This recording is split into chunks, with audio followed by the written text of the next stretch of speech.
Well, you translate at the same time. If you have a small group, yes. So you translate together with him to your group.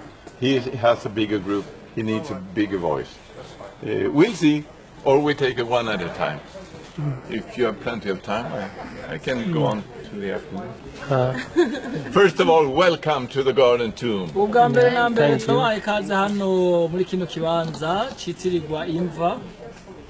Garden Tomb सबैलाई स्वागत छ. My name is Bertil. I'm one of the volunteers here. हामी स्वयंसेवकको रूपमा काम गर्छौं. And I come from Sweden. म स्विडेन देखि आएको हुँ. And you are from Rwanda? And Burundi? And Nepal. And Nepal? And Texas. And Texas. Hano turi kumwe rero bamwe bava mu Burundi, mu Rwanda, muri Nepal no muri Texas muri America. Yes. That's fine. This is very special. We come from north, from east, from south, and west. Yeah. And we meet in Jerusalem. Abantu bavuye mu burengero bw'isi mu manuko hagati na hagati twese duhuriye I Yerusalemu. Ibyo ni ibintu byiza cyane. हामी विशेष प्रकारका मान्छे छौं किनभने पूर्व पश्चिम उत्तर दक्षिणबाट यरुसलेममा एकट्ठा भयौं. Amen. You have come to a place recognized by some to be where Jesus was crucified and where his tomb is. Ahantu tuje muraza kubona neza ahantu Yesu amaze kubambwa ingene yaciye aza gufobwa ngahantu. तपाईहरु विशेष ठाउँमा आउनु भएको छ जानेर प्रभु येशू ख्रीष्टलाई क्रुसमा टंगाइयो अनि जानेर प्रभु येशू ख्रीष्टलाई गाडिएको छ. We have a number of details supporting that theory. Sorry? We have a number of details supporting that theory. Supporting her. Yes, right. ibintu bigaragaza cyane rwose yuko ngaha ariho imva ya Yesu iri. हामीलाई यो कुरा सत्य तथ्य हो भन्ने कुरालाई प्रमाणित गर्नका लागि केही विशेषताहरू हामीसँग छन्. But we do not have that final solid evidence that would make us say this must be the place. Mugabo ntidushobora guca tubemeza ijana kwijana yuko kino kibanza ari ikinyene. Mugabo ivyo twababwiye ibimenyetso bihambaye vyerekana birahari. हामी किटान गरेर भन्न सक्दैनौं कि पक्का निर्धारित तौरले यही ठाउँ हो भनेर. We believe it's a lot more important to know why it happened than to know where it happened. Twe twizera yuko igihambaye ku muntu wari we wese ari uko yomenya ni kubera iki Yesu yabambwe. Si igihambaye si kuvuga ngo mbega Yesu igihambaye si kuvuga ngo mbega ni igihambaye ni kuvuga ni kubera iki Yesu yahambwe ngaha akazuka. Igihambaye si kuvuga ngo naho yahambwe ni he yahambwe. तर हामीले जान्नुपर्ने कुरा चाहिँ प्रभु येशू ख्रीष्ट क्रुसमा टाँगिनु भएकै हो, गाडिनु भएको हो, भौरेर उठ्नु भएको भन्ने कुराको खास कटु सत्य कुरालाई जान्नुपर्ने, सत्य तथ्य कुरा जान्नुपर्ने हुन्छ. And now I want to challenge you. You can explain to me why it happened by quoting John 3:16 in your language.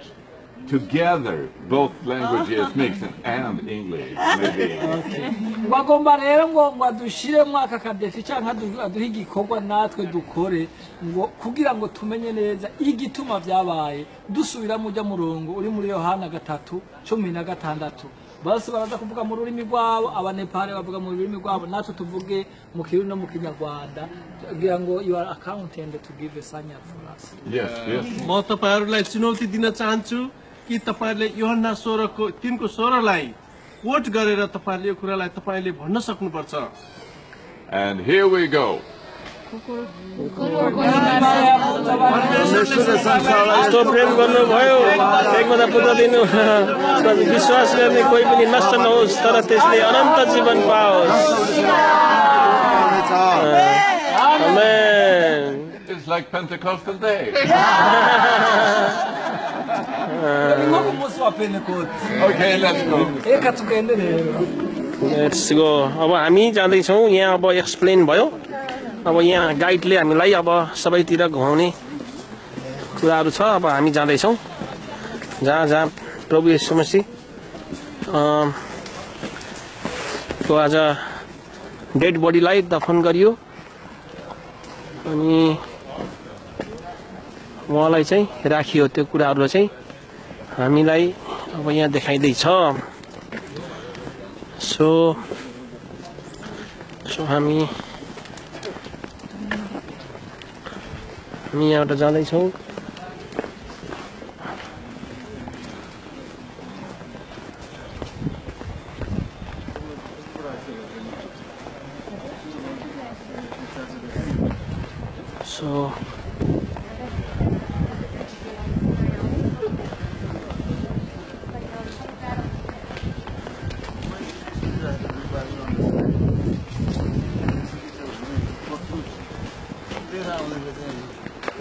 पहिला पुग्यो भन्छ नि त अर्को चेला चाहिँ पहिला पुग्यो भन्छ नि त डाँडा थियो जस्तो लाग्छ यहाँ त डाँडा दिँदैन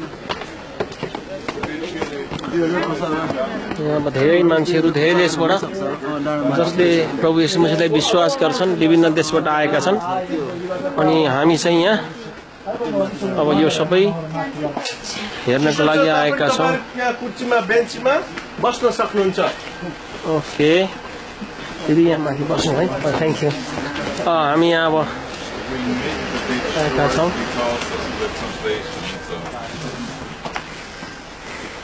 अनुवाद गर्नुपर्ने भएको हुनाले म छोटकरीमा भन्दैछु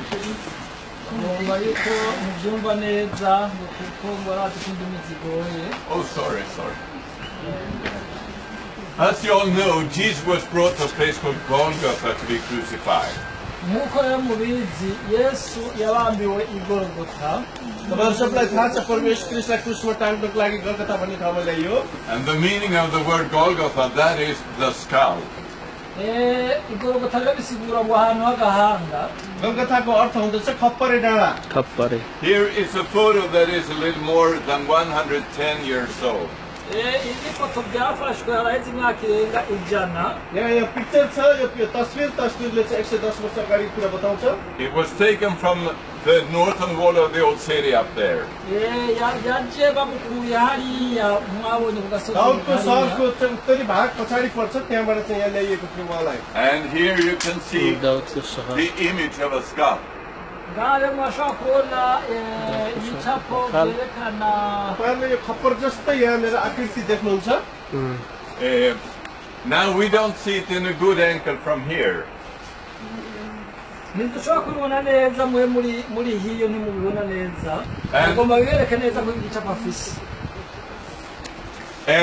part of the image has changed. What used to look like a pillar is now a triangle.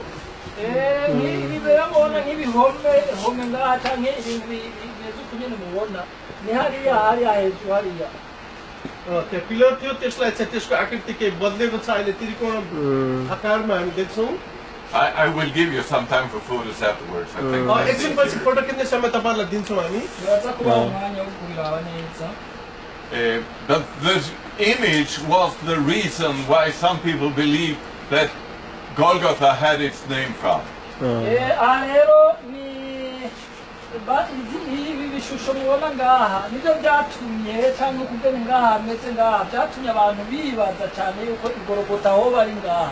त्यो आकृति पिक्चरमा भएको आकृतिको कारणले नै यो गलगथा हो भनेको न कति मान्छेले ठोकुवाको साथ भन्न सक्छन् One of the supporters of that idea was General Charles Gordon, who was here in 1883.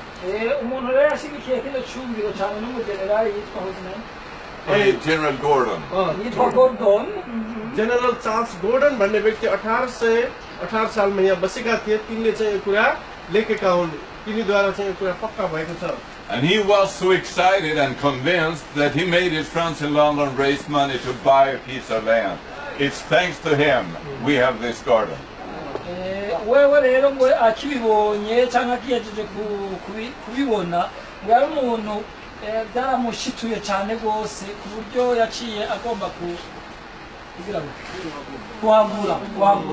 Charles Gordon भन्ने व्यक्तिले नै यो जग्गा किने र यो जग्गामा चाहिँ यो सबै कुराहरु उनीले चाहिँ तयार गरे We also know Jesus was crucified outside the city wall, near to the city.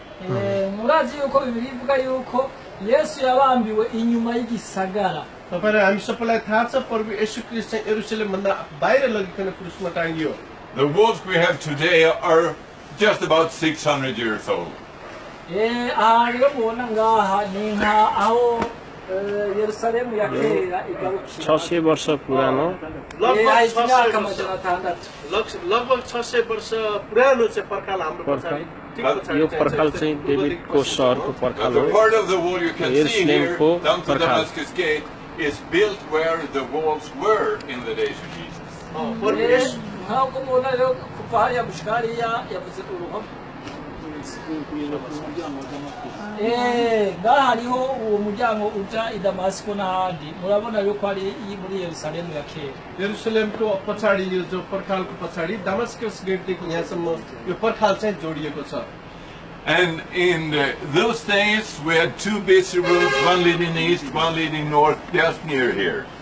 Ngaha rero hariho amarembo abiri rimwe riva mu buraruko irindi riva hariya yose yahurira mu aka gace ngaha. त्यो समयमा दुईवटा गेट थिए पूर्व र पश्चिममा त्यो गेट चाहिँ एकदमै व्यस्त रहन्थ्यो मान्छेहरू आउजाउ बढी गर्थे Romans often had crucifixions alongside big roads. They wanted many to see the pain in order to put fear into people. Ngo rero abaroma bari abantu babazanya cyane iyo babanje umuntu bari bashaka ko abantu bose baza bakabibona ngene uwo muntu by'ukuri yababajwe. Roman साम्राज्यमा एकदमै रोड खुला र चौडा हुन्थ्यो ताकि त्यो प्रभु येशू ख्रीष्ट क्रुसमा टाँगिएको कारणले धेरै मान्छेले देखुन् डराउन भयभीत हुन् भन्ने धेरै चाहिँ सब मान्छेलाई देखाउन उनीहरू चाहन्थे In front of the rock, but down on the ground, is a place recognized to be a stoning place. तल चाहिँ ढुङ्गाले भरिएको जग्गा छ अनि त्यो क्रुसमा टाँगेकोदेखि तल बाटो थियो चौडा बाटो त्यहाँनिर चाहिँ ढुङ्गाले हान्ने दूरीसम्ममा त्यहाँ देखिन्थ्यो And such a condemned place, like a stoning place, also was something the Romans found to be suitable for crucifixions. Ngaho hantu rero bashaka kubona yuko hariho icyumba mwibuye indani cyerekana yuko ariho umuntu ashobora kuba yarabitswe avuye ku bantu. त्यहाँ भनिएको छ उनीहरूले चाहिँ प्रभु येशू ख्रीष्टलाई क्रुसमा टाँग्दाखेरि तलबाट चाहिँ उनीहरूले थुके त्यो चाहिँ ढुङ्गा हान्ने दूरीसम्ममा थियो भन्ने कुरा अनुमान लगाउन सकिन्छ So we have a number of details that supports tradition, history, and the scripture. Chamumba rero ko abantu batabihuriza ko hari abakurikirana ivyanditswe abandi bagakurikira ivy'imigenzo ivy'imigenzo y'iki gihugu. Murumva yuko batabihuriza ko bose. हामीले हजुरहरूलाई तीन प्रकारले बतायौं भौगोलिक ऐतिहासिक र परको वचनद्वारा यो कुरा सत्य भनिकन हामी भन्न सक्छौं But maybe you have been to the Holy Sepulchre Church? Yeah. Ngo muri mwebwe rero hashobora kuba harimo abantu bava mu ishengero rya katolika तपाईहरु चाहिँ त्यो पवित्र टुममा त जब तिमी जानुहुन्छ So you know about two options. अब दुईवटा अप्सनहरु छन् I have learned about 5 options. Oh, really? ubu rero ngo afise ibintu bitanu ngo bakaba bazi kuba ibintu bibiri ariko bo bagomba tubwire ku bintu bitanu त्यो पवित्र होली सेपुल्कर भन्ने चाहिँ तल छ त्यो एउटा चाहिँ रोमन क्याथोलिकको तर मैले दुईवटा ठाउँ चाहिँ तपाईहरु अनुमान लगाउन सक्नुहुन्छ तर म चाहिँ पाँचवटा जग्गा चाहिँ अनुमान लगाउन सक्छु भन्नुहुन्छ And sometimes with a little smile I think maybe the correct one among the 5 is number 6. ati mwaza kubona rero ngiye ndatwenga ati kuko birashoboka muri ibyo bintu bitanu ngomba kubabwira kwicukuri cyane cyo baki ahubwo kigira gatandatu त्यो 5 नम्बर पनि नहुन सक्छ 6 नम्बर चाहिँ हुन सक्छ सायद मेरो विचारमा Maybe we are just meters or yards away from where it happened. हुन सक्छ त्यो Maybe it could be perhaps we are not more than few meters, few steps away from where it happened.